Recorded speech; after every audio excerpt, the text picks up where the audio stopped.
Hello students, FC coaching classes में आप सभी का स्वागत है। आज इस वीडियो में हम हरियाणा बोर्ड का केमिस्ट्री का जो ऑफिशियल सैम्पल पेपर है 2023-24 के लिए उसको सोल्व करेंगे। आज हम इसका सेक्शन ए जो कि हमारे पास 1 मार्क्स के क्वेश्चन है उनको सोल्व करेंगे। तो चलिए देखते हैं। हमारे पास 1 मार्क्स में 1 से लेके 18 तक के क्वेश्चन है, मल्टीपल चॉइस हैं जिनके सभी के 1 मार्क्स हैं। तो इसमें हमें फर्स्ट क्वेश्चन दे रखा है, the deficiency of which of the following vitamins cause pernicious anaemia, कि इनमें से कौन से विटामिन की कमी से परनीशियस एनीमिया नाम की डिजीज होती है। हमें 4 ऑप्शन दे रखे हैं, vitamin B1, vitamin B2, vitamin B6 और विटामिन B12। तो हम एक एक करके इन सभी विटामिन की डिजीज को देख लेते हैं। विटामिन B1 की डेफिशिएंसी से डिजीज होती है बेरी बेरी। कौन सी डिजीज होती है? Berry berry. बेरी बेरी के अंदर क्या होता है? मसल्स वीक हो जाती है, वेट लॉस होने लग जाता है, उस डिजीज को हम बेरी बेरी बोलते हैं। अब ये ऑप्शन सी में हमें दे रखा है B6। B6 की कमी से होता है एनीमिया। एनीमिया के अंदर जो आरबीसीज क्या होती है, आरबीसी बॉडी के अंदर आरबीसी काउंट कम हो जाता है। ठीक है, आरबीसी काउंट डिक्रीज या फिर आरबीसी की कमी हो जाती है। अब हमारे पास है विटामिन B2। विटामिन बी की वजह से, यानी कि इसकी डेफिशिएंसी की वजह से हमारी बॉडी के अंदर अरेबी फ्लेविनोसिस हो जाता है, जैसे अरीबो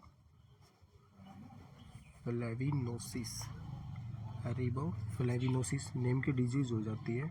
ये पुअर डाइट की वजह से होती है, माउथ सोर माउथ कटने लग जाता है इसके अंदर। अब हमारे पास है विटामिन B12। विटामिन B12 की डेफिशिएंसी से हमें डिजीज़ होती है परनीशियस एनीमिया।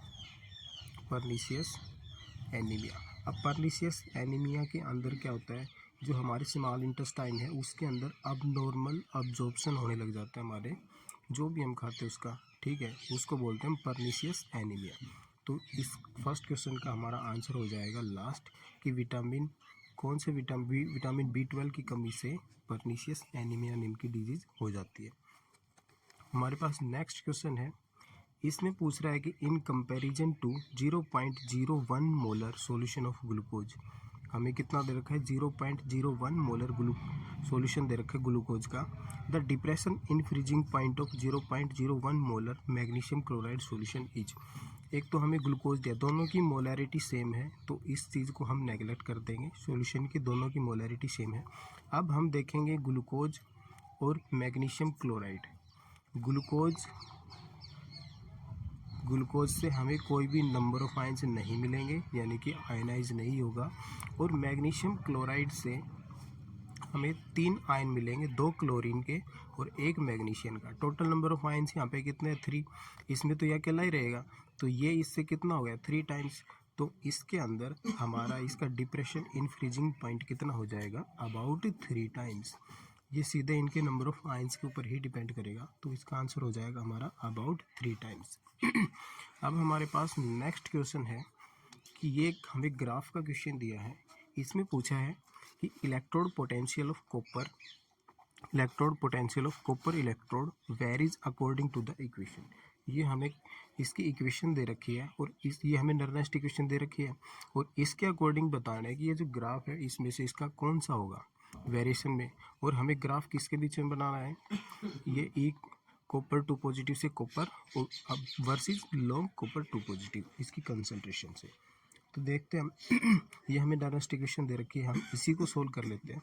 इस नर्नेस्ट इक्वेशन को कैसे लिखते हैं हम? 2 पॉजिटिव सी से Cu।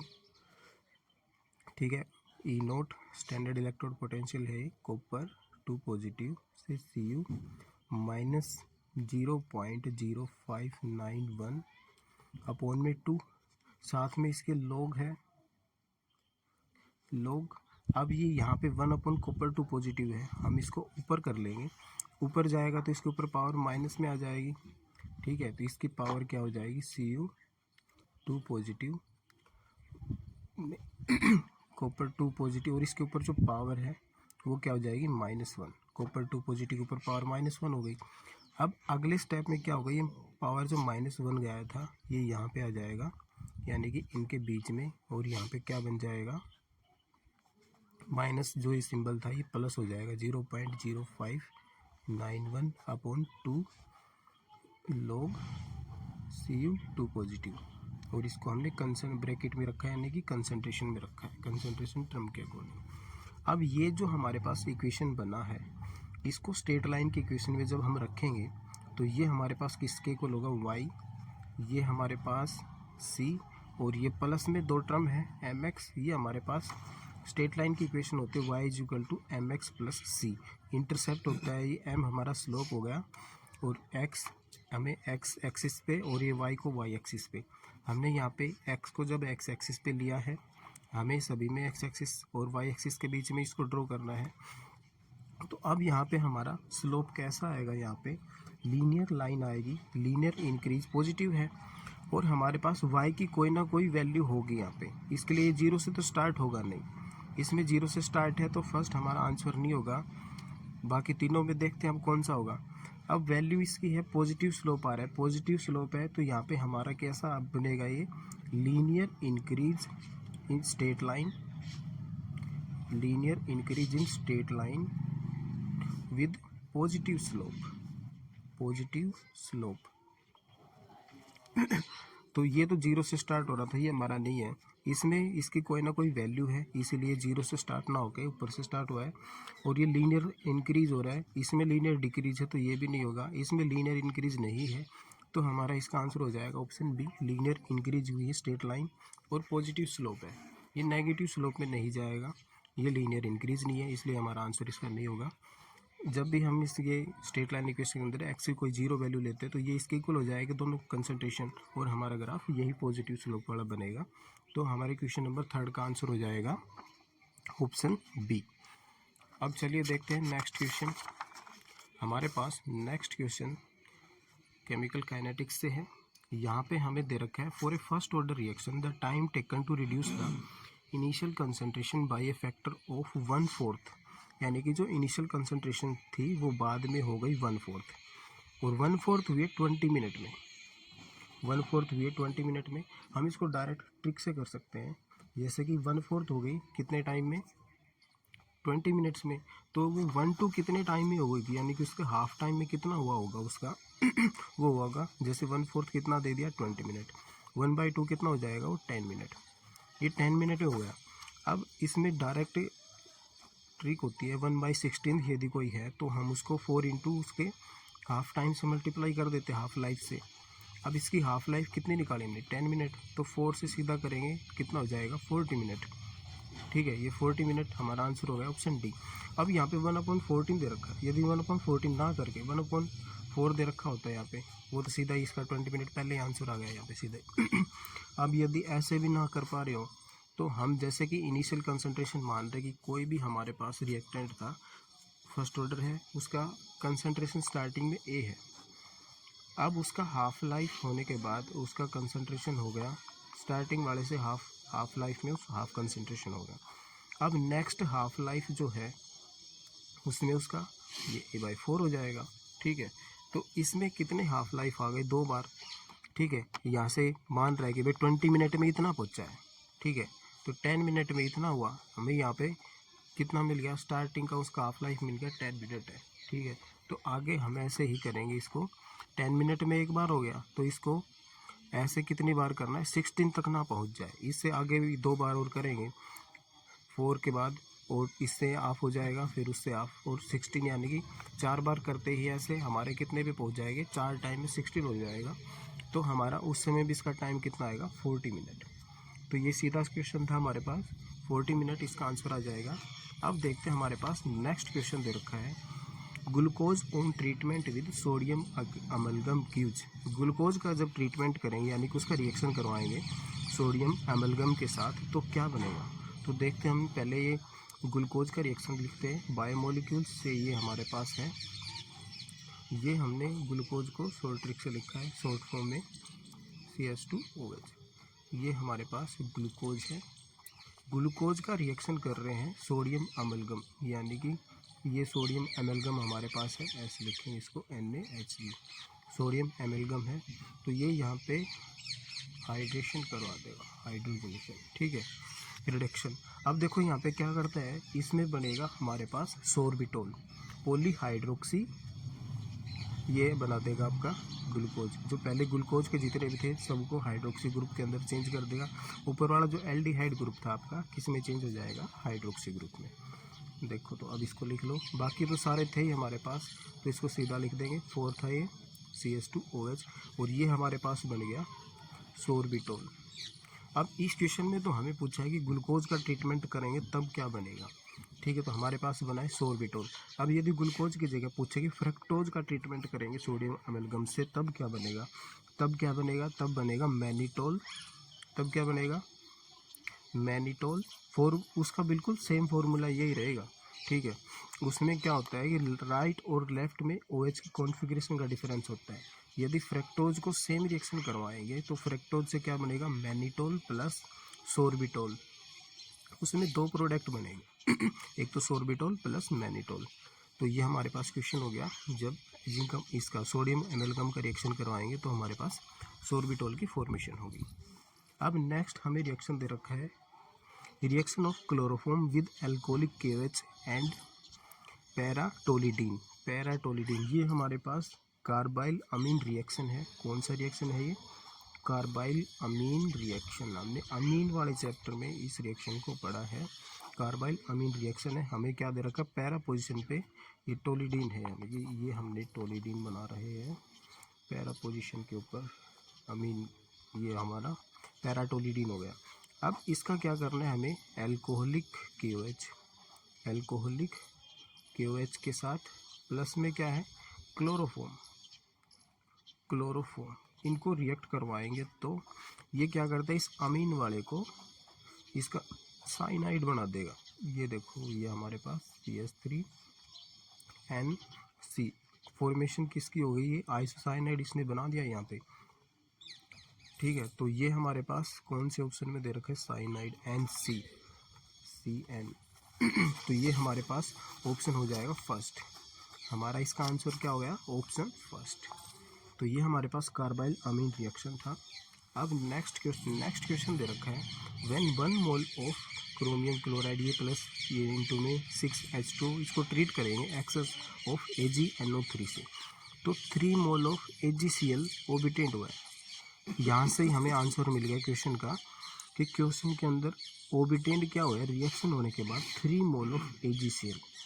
अब हमें पता है कोई भी कोऑर्डिनेशन कॉम्प्लेक्स है, जो भी उसके कोऑर्डिनेशन स्फीयर के अंदर मॉलिक्यूल्स होते हैं उनके कभी वो टेस्ट पॉजिटिव नहीं देता है, ठीक है। यानी कि अंदर जो क्या है ये कभी उसका टेस्ट देगा नहीं, जो बाहर है सिर्फ वही आयनाइज हो सकता है। तो इसने कहा है कि 3 मोल AgCl बना है। तो अब हम इस रिएक्शन को करके देखते हैं कि रिएक्शन कैसे हुई होगी। कि यदि हमारे पास ऐसे ये होगा, इसको जब इसने पहले आयनाइज किया होगा तो ये ऐसे हमारे पास आयन बने होंगे, इसके ऊपर 3 पॉजिटिव चार्ज आएगा, ऐसे ही हमारे पास 3Cl नेगेटिव, ये 2 आयन बन गए। अब इसमें कह रहा है जब इसका ट्रीटमेंट हमने AgNO3 यानी एक्सेस ऑफ AgNO3 से किया, तो यहाँ पे 3Cl नेगेटिव थे, 3Cl नेगेटिव है, 3Cl नेगेटिव जब इस एक्सेस ऑफ AgNO3 के साथ रिएक्ट करेंगे तभी तो इसके अंदर 3 मोल AgCl बनेगा। और इसमें लिखा है कि 3 मोल AgCl, 3 मोल AgCl कब बनेगा, जब इसको 3 क्लोरीन आयन मिलेंगे। और यहाँ पे 2 आयन है तो क्या बनते, 2 बनते। इस हमारे पास ऐसा ऑप्शन सिर्फ कौन सा है, ऑप्शन डी, जिसमें कि 3 क्लोरीन आयन बनेंगे। तो हमारे पास ऑप्शन कौन सा बनेगा, इसमें कॉम्प्लेक्स पूछा है कौन सा रहेगा, हमारा रहेगा डी, ठीक है। ये हमारे पास कौन सा ऑप्शन आ गया, इसका ऑप्शन डी। तो ये हमारे पास 7वां क्वेश्चन था। अब देखते हैं हम क्वेश्चन नंबर 8। ये हमारे पास क्वेश्चन नंबर 8 है। अब क्वेश्चन नंबर 8 के अंदर ये रिएक्शन दे रखी है, मोनोक्लोरिनेशन ऑफ टोलिन। टोलिन का क्या करना है, मोनोक्लोरिनेशन।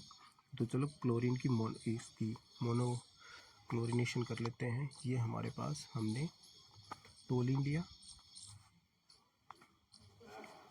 ये हमारे पास टोलिन हो गया। इसका करना है सनलाइट की प्रेजेंस में, सनलाइट की प्रेजेंस को हम HNu की फॉर्म में लिखते हैं, ठीक है। और इसमें क्या करना है, मोनोक्लोरिनेशन यानी कि एक क्लोरीन का मॉलिक्यूल लेना, ठीक है। हमने इसका इसके साथ रिएक्ट करवाया तो ये तो सीधा डायरेक्ट रिएक्शन है कि इसके साथ क्या अटैच हो जाएगा, क्लोरीन अटैच हो जाएगा। हमारे पास मोनोक्लोरिनेशन करवाया, एक क्लोरीन का मॉलिक्यूल इसके साथ अटैच हो जाएगा, ये हमारे पास क्लोरीन जुड़ गया इसके साथ। अब इसमें आगे कह रहा है कि हम उसका क्या करेंगे, by hydrolysis with aqueous NaOH। Aqueous NaOH की प्रेजेंस में हाइड्रोलिसिस कर दिया। अब ये क्या करेगा, OH ग्रुप इसको रिप्लेस कर देगा। यहाँ पे हाइड्रोलिसिस में OH ग्रुप ऐड हो जाता है, तो ये हमारे पास क्या बना देगा, CH2OH। ठीक है, ये हमारे पास बेंजाइल अल्कोहल बन गया। तो ये हमारे पास ऑप्शन नंबर डी में है। बाकी के ऑप्शन यहाँ पे नहीं बने। हमारा ऑप्शन कौन सा है, टोलिन को मोनोक्लोरिनेशन किया सनलाइट की प्रेजेंस में, तो क्लोरीन अटैच हुआ। फर्दर उसका एक्वस सोडियम हाइड्रोक्साइड के साथ रिएक्शन करवाने पे हमारे पास बेंजाइल अल्कोहल बन गया। अब हमें नेक्स्ट क्वेश्चन दे रखा है, क्वेश्चन नंबर 9। इसमें कह रहा है कि एट pH 11, ठीक है, ये जो हमारे पास डाइक्रोमेट आयन है किस में चेंज होगा, किस पे पूछा है ये, pH 11 पे। pH 11 दे रखा है। अब यदि pH 11 की जगह कोई और भी बेसिक pH दे दे, यहाँ पे बेसिक रिएक्शन होगी इसकी। अब इसमें कोई भी और रिएक्शन भी दे सकता है, जैसे यहाँ पे pH 11 लिखा है, भाई 12 भी लिख सकता है, 13 भी लिख सकता है, 10 भी लिख सकता है, तो उसमें रिएक्शन सेम ही रहेंगी। ठीक है, तो अब रिएक्शन क्या होगी वो देखते हैं। ये हमारे पास D&F ब्लॉक के अंदर जो हम पोटेशियम डाइक्रोमेट की प्रिपरेशन है उसकी स्टेप को उठा रखा है यहाँ पे। ठीक है, अब यहाँ पे pH 11 दे रखा है। अब 11 pH पे क्या होगा, वहाँ पे बेस होगा, और बेस कौन सा आयन देता है, OH नेगेटिव आयन। यानी कि सीधे सीधे क्या कह रहे हैं कि उसको एक बेस से रिएक्ट करवा रहे हैं। ठीक है, बेस से रिएक्ट करवाएंगे तो डाइक्रोमेट आयन से क्या बनेगा, क्रोमेट आयन। 2 क्रोमेट आयन बन जाएंगे, 2 थे उससे मोनो हो जाएगा। ठीक है, क्रोमेट आयन बन गया, वाटर रिलीज हो जाएगा, इसको बैलेंस कर लेंगे। तो ये हमारे पास, और इसमें इनके कलर भी पूछे जा सकते हैं कि डाइक्रोमेट का कलर हमारे पास ऑरेंज कलर होता है। ठीक है, और ये जो मोनोक्रोमेट बनेगा इसका कलर होता है येलो। pH यहाँ पे 11 हो 12 हो कुछ भी हो, ठीक है, बेसिक pH है यदि यहाँ पे, तो हमारा आंसर क्या रहेगा, CrO2 2 नेगेटिव। ठीक है, तो ये हमारे पास कौन से ऑप्शन में दे रखा है, CrO4 2 negative, option number B में। तो हमारे पास करेक्ट ऑप्शन हो जाएगा ये बी। अब देखते हैं हमारे पास नेक्स्ट क्वेश्चन दे रखा है। नेक्स्ट क्वेश्चन है हमारे पास, ethanol on warming with concentrated sulphuric acid at 413 kelvin gives. कि जब इथेनॉल को क्या करेंगे, वार्म करना है, तो हमने इथेनॉल लिया C2H5OH, उसको करना क्या है, वार्म करना है। किसकी प्रेजेंस में, सल्फ्यूरिक एसिड, और वो भी कैसा ले रखा है, कंसंट्रेटेड। कंसंट्रेटेड सल्फ्यूरिक एसिड कहीं पे डालते हैं तो डिहाइड्रेटिंग एजेंट है, वाटर को लॉस करवाएगा यहाँ पे। ठीक है, लेकिन साथ में टेम्परेचर ले रखा है 413 केल्विन। 413 केल्विन ना लिख के यहाँ पे 140 डिग्री सेल्सियस भी लिख सकता है उसको। ठीक है, तो ये हमारे पास बनेगा di ethyl ether, C2H5 di ethyl ether, इसके 2 मॉलिक्यूल्स लिए। ठीक है, और साथ में क्या रिलीज होगा यहाँ पे, H2। तो ये हमारे पास क्या बन गया, डाई इथाइल ईथर। ठीक है, हमारे पास इसका करेक्ट आंसर आएगा option number B, diethyl ether. तो ये हमारे पास आज के 10 क्वेश्चन थे, बाकी के हम नेक्स्ट पार्ट में करेंगे। Thanks for watching.